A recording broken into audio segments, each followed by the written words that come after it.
morning guys. Magpiprito tayo ng ating almusal. Magluluto tayo ng almusalan. Hotdog.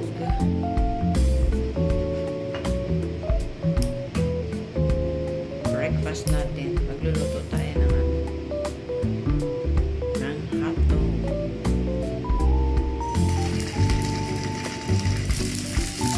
Kunti lang yung mantika.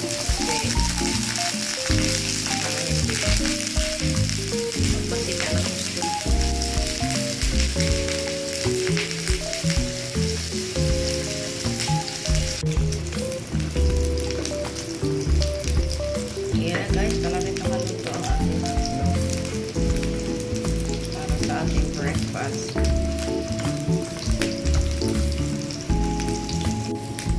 Ayan na guys, luto na ang ating hotdog.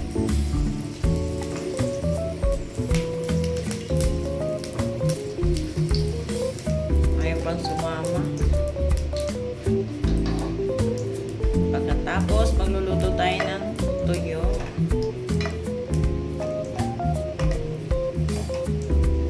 Masarap na tuyo.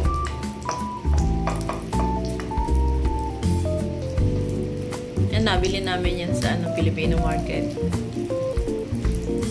Maliliit lang yan pero masarap.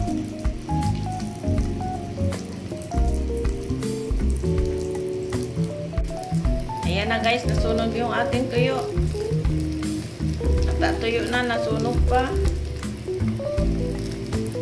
Pagkatapos ito guys, magsasangag tayo ng kanin. Okay, hanguin na natin guys ito.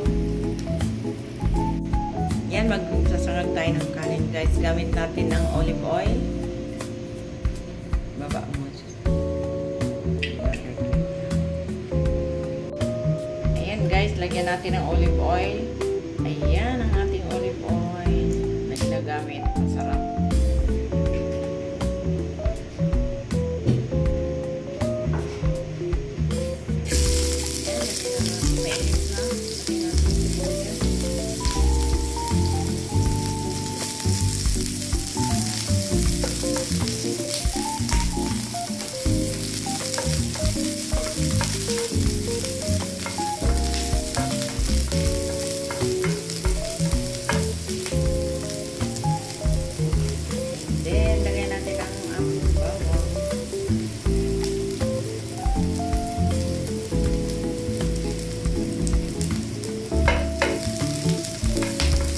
Sinangag natin guys, ordinary lang ito. Hindi natin lalagyan ng itlog.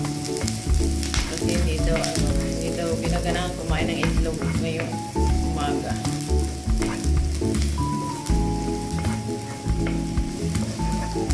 Hintayin natin medyo magpula-pula at nalagyan natin yung ating rice. Ayan, nasunog na tuloy yung ating bawang. Lagyan na natin yung ating kanin.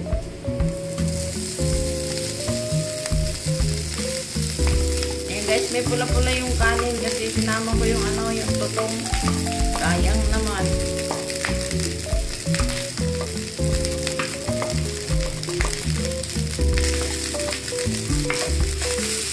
Hindi kailangan natin magsayang yung kanin. Kaya pati tutong kasama yan. Masarap yan kaya.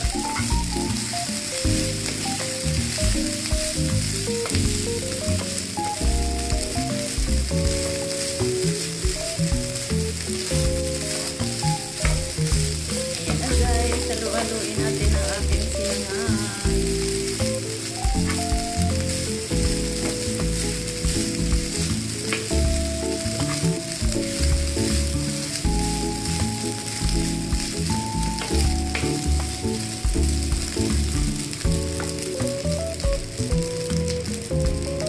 Tapos lalagyan natin ng kaunting asin. Konti lang.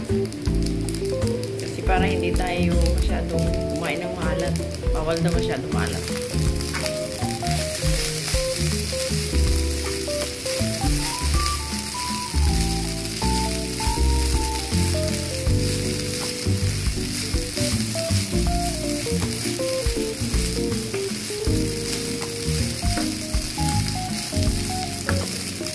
Ayan na guys, luto ng ating sinangag. prepare na natin at nang tayo nakain na. Ayan na guys, luto na ang ating sinangag. Almusal na tayo, kain na tayo, yum yum yum. Masarap ang almusal namin ay tuyo at saka hotdog na may sinangag. Kailangan makapagtimpla tayo ng kape, kulang na lang ay kape. Ayan na, kain na tayo. Yummy yummy, sarap sarap.